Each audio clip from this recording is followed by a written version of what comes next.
Well, it's Thursday, so you know what that means. Well, Thursday night football, sure indeed.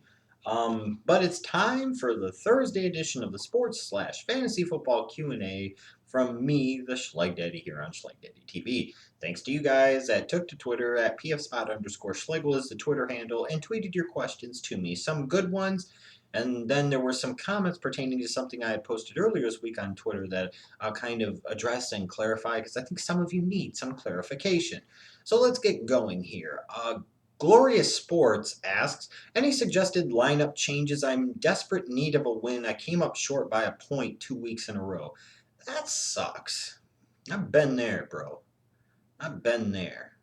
I remember there was about 4 years ago, was it, in a 4 week stretch.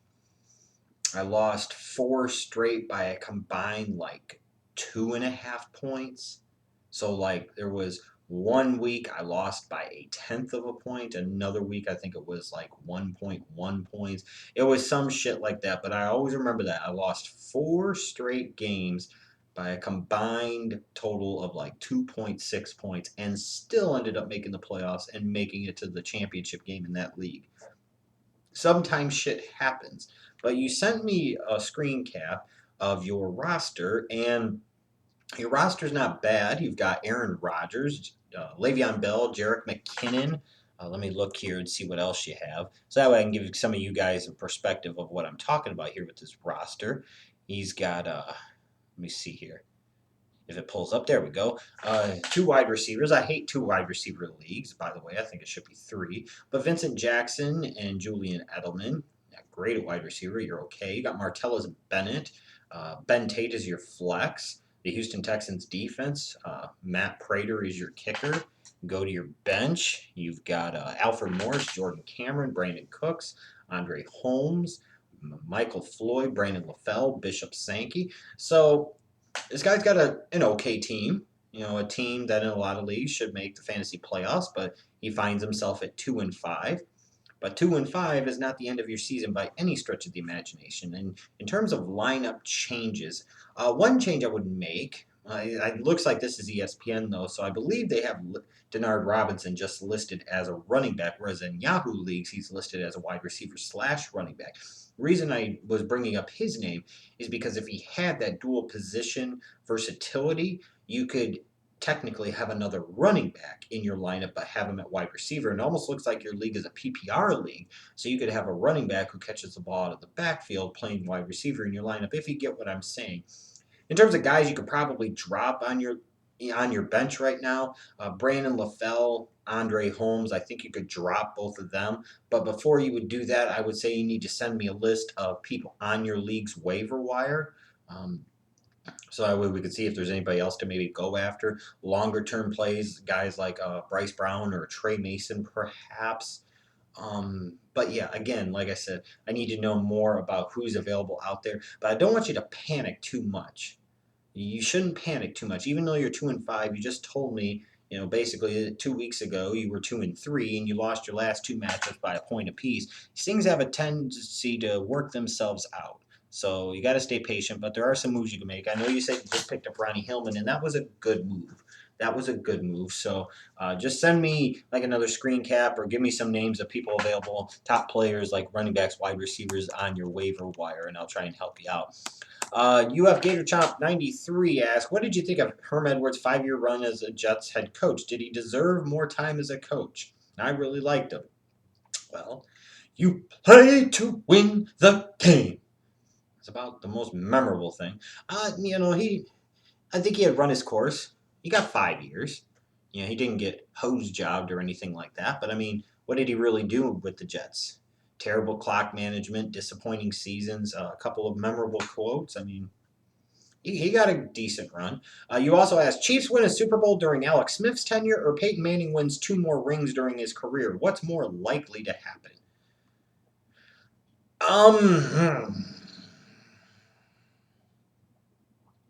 Honestly, damn, that's a good question. I'll side with Peyton winning two more rings. I think that's much more likely than Alex Smith even winning one with the Kansas City Chiefs. I'm just saying. I mean, the Chiefs are so far removed from being a legit Super Bowl threat, and the Broncos are on the cusp in terms of being a team that, if things broke right and they played better in the playoffs, could be a team that could win a world championship and then perhaps go back the next year and win it. Not saying either scenario is very likely, but out of those two, I'd rather put some money down on Peyton winning 2 more rings as opposed to Alex Smith winning one. And considering how horrible the Gators have been on offense for a while, is it time to fire Muschamp and bring in an offensive guru? It's probably been time to fire Will Muschamp. Probably was the time back around the time they hired him. Maybe you should have never fucking hired him to begin with. Just saying. It's Johnny Russo. Non-PPR. Pick 2 running backs, 2 wide receivers, and a flex.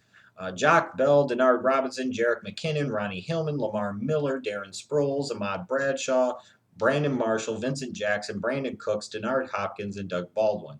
Thanks for helping me do your entire lineup for you this week, a-hole. In terms of wide receivers, you got to go Brandon Marshall, and you probably have to roll with Vincent Jackson. In terms of the running backs, I would probably say out of all those listed, I would maybe go with Lamar Miller because of his matchup, and then Ahmad Bradshaw because you might not have Trent Richardson in week 8. So I would probably go with those two. I would think so. Yeah, I would think so. I think you got to go Lamar Miller with his matchup and Bradshaw because of the situation. And then in terms of the flex, either Jock Bell or Ronnie Hillman. The choice is up to yours. You. NJCT, Emmanuel Sanders or Ronnie Hillman at flex non-PPR. Like I've always said, when in doubt, if it's close, side with the running back because he has more avenue to potentially score for you. And I'll go with Hillman. It's kind of a wrestling question, but it is technically a sports question, so I'll answer it, Royal 23 Flush. With CM Punk unlikely to wrestle again, do you think he'll do MMA fighting, or is he done with it all? I just can't see that being that appealing for a guy in his late 30s that, even though he's done some training, has never really been a full-fledged MMA fighter. I mean, it's not like you could really sit there, I think, and just dive right into it and instantly be great at it. You know, some people do it as much of a publicity stunt as anything, but I think for the time being, he's done with it all. He's going to want to do something at some point in time. I still wouldn't rule him out coming back to wrestling at some point in time, even for a short term. But you know, is that 100% at this point? No. I don't see him going to MMA, though. I don't. I just don't. Viking fan for life. 2 running backs and a flex left. Who to start? Ben Tate, McKinnon, Hillman, Bradshaw, Michael Floyd, Bishop Sankey, Doug Baldwin, Trey Mason, and Bryce Brown. You said 2 running backs and a flex. I'll go Ben Tate, Mod Bradshaw, Ronnie Hillman. Chris is nice. Do you think Shaq and Kobe are the second greatest duo in the NBA's history? They're one of the great duos of all time. I don't know if I would put them at number 2 or not. You know, younger fans of the modern game probably would. I guess, again, a lot of it depends on your perspective. Some older fans would probably put Kareem and Magic into that category, and 5 rings is better than 3. I'm just saying, even though Kareem, towards the end of that run of the Lakers under Magic in the 80s, he was, you know, a much older player, and he wasn't nearly the same player he once was. Again, though, it's still 5 championships compared to 3. And what did the Lakers make? 8 finals appearances in the 80s? That's 8 out of 10 seasons that they made it to the championship series. Yeah, I might have to go behind Jordan Pippen. I might have to go with Kareem and Magic. You know, but there's an argument to be made for Shaq and Kobe. There's no, don't get me mistaken. There's, you know, but yeah. Matt Meffey 2, required to have 2 quarterbacks. Okay. You made sure you mentioned that from the beginning because you knew where I was going to go if you said that you weren't. Would you start Brady or Tannehill this week? Brady is better, but Tannehill's matchup is easier. I mean, this is just kind of one of those things. You're right. Tannehill's matchup is easier, it looks like, but it's not like the Bears are all that great on defense. You know, you have to have some concerns about Brady in terms of the offensive line and the fact that the Bears have generated some pass rush recently, but the Bears secondary is doo-doo. But do the Patriots really have the weapons to exploit him? I actually think, even though usually I'd say go with the bigger star in Brady, I'd actually maybe have to say Tannehill's playing Jacksonville. And even though Jacksonville's defense has played better the past few weeks, maybe you've got to go with Tannehill. I'd almost say hit me back up with this question again on Sunday, and I'll have my decision. Fly Darius Fly. Is this typical Peyton Manning where he's having everyone else believe they're going to the Super Bowl? Um, that's pretty much typical Peyton Manning. Greatest regular season statistical quarterback of all time who will once again come up short in the playoffs. Not all because of him, but he's a contributing factor. Yeah, this is another run-of-the-mill Peyton Manning season. And, to be fair to Peyton, so that way I don't piss off the Peyton Manning lovers, there's something to be said about that consistency of excellence. He's fallen up short a lot in the playoffs over the years. But damn it all, there is something to be said about that excellence and that consistency of his excellence over the years. There is. Even with all the great weapons he's had around him over the years, you could also clearly see where Peyton Manning has made other players around him much better. And that's the ultimate compliment you could pay to a quarterback. That's the ultimate definition of a franchise, an elite quarterback, of which Peyton Manning has been since basically 1998 when he came into the league. Jay McClurg, 9243. Is Ben Roethlisberger a future Hall of Famer? I think he's much more likely than Eli Manning, and I think you could make an argument for Big Ben. Would he get more votes than Phillip Rivers because Big Ben has the 2 rings? Probably. So that's why I think we'll get Big Ben in, and Big Ben's just better than Eli, in my opinion, and I think statistics back that up. So out of the 3 big names of the 2004 draft class, I put Big Ben at the top of the list in terms of most likely to get into the Hall. Let's see here. Duke THS, Bills fan here. Has Orton proven himself definitively better over EJ Manuel? For me, he hasn't done anything EJ couldn't have done. The Bills are 4-3, but to be fair, they were only 2-2 when they benched Manuel. Looking at some of the offensive performances they've had under Orton, they haven't been that great. We talk this and that about them against the Vikings, but the Vikings are not a great defensive team, and the Bills struggled mightily in that game. I don't think he's proven himself definitively better. I personally do not. The Dead Syndrome. What did you think? What's up with all the Herm Edwards questions? What do you think of Herm Edwards, and do you see him coaching again? I liked Herm as a coach. I liked his personality. He was funny. He was a jerk. He was abrasive. He was all those different things. I kind of liked it. He was a bit of a red ass. I think he kind of sucks as a commentator, personally. Could I see him coaching again? If he was given the opportunity, perhaps, but I'm not sure he would actually be given the opportunity.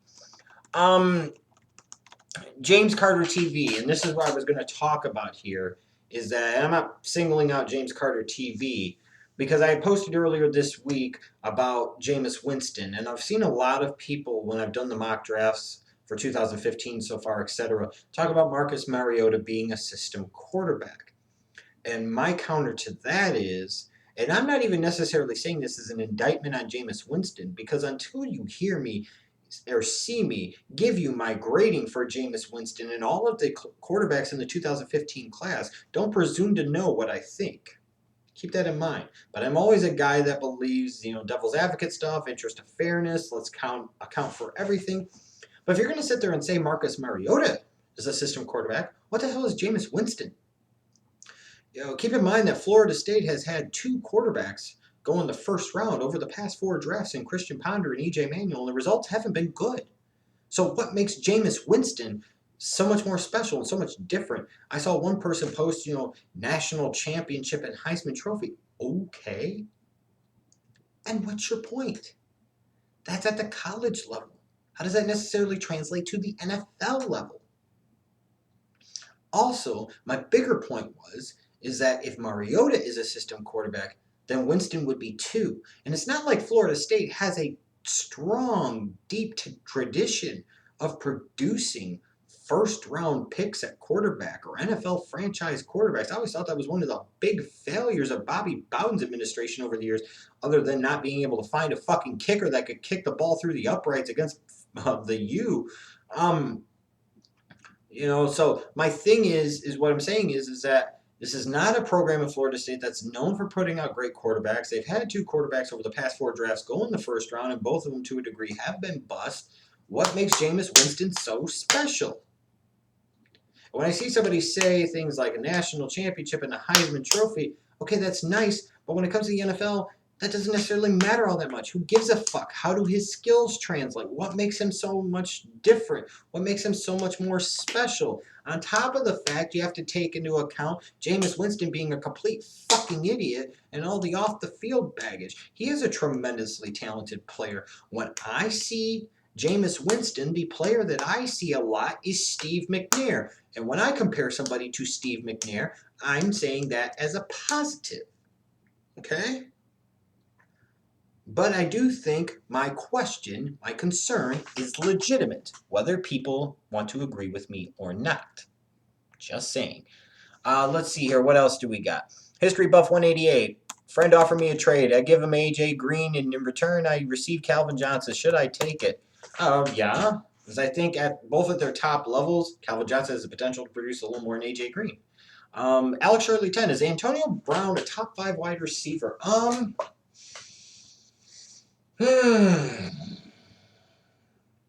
on the cusp. I don't know if I'd put him in the top 5.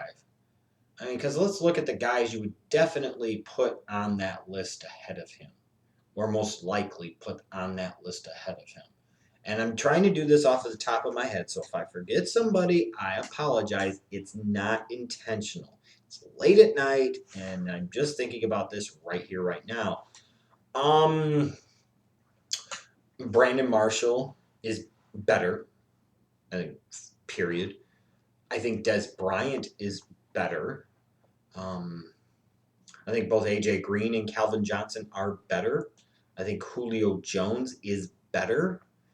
I think Jordy Nelson might be better. I think Antonio Brown for sure is top 10. If somebody wanted to argue to me that he's top 5 based off of his consistency, I'm not going to throw a huge bitch fit. If somebody said Antonio Brown was the best wide receiver in the National Football League, I'd be like, because I might say Demaryius Thomas is better than him. So top 10 for sure, though, yes. Top 5, borderline for me. But if somebody thinks he is, I'm not going to knock him. Do you remember Joey Harrington and Achilles Smith came out of Oregon? Yes, I do. Dennis Dixon, too. Those were a long time ago, and entirely different systems. Whereas I think the comparison, again, this is going back to the whole Jameis Winston thing, talking about the system quarterbacks over the years. I'm talking about Christian Ponder and E.J. Manuel. There are similarities in the system. It's the same administration, basically. This is, comparing apples to apples.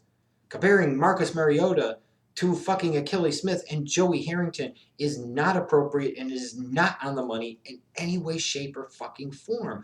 This is like the whole thing of for years people didn't like Michigan wide receivers because so many of them had been flops at the NFL level. There were a lot of similarities in terms of the systems that they played and what was expected out of them, the skill sets that they had. So that was a fair comparison. Comparing Marcus Mariota and saying you don't want him, you think he could be a bust because of Joey Harrington and Achilles Smith, I think is stupid and off the mark. Personally, I'll surely tell. But Jameis Winston having concerns about it because of guys like E.J. Manuel and Christian Ponder, more contemporary guys that played in a similar role, in a similar system, the same system, I say that's a more valid concern. That's a more valid comparison. And again, I'm not saying Jameis Winston is going to be a bust. I just think the whole notion that Marcus Mariota alone is a system quarterback is completely and totally fucking ridiculous. And I'm sticking to that. So again, thanks to you guys that submitted your questions for this Q&A. Went a little bit on the long side here, especially with the Jameis Winston talk, but good stuff nonetheless. Keep tweeting me your questions. Remember, Sunday is the fantasy football Q&A, so get those questions to me at pfspot_schlegel on Twitter. See you later. Bye.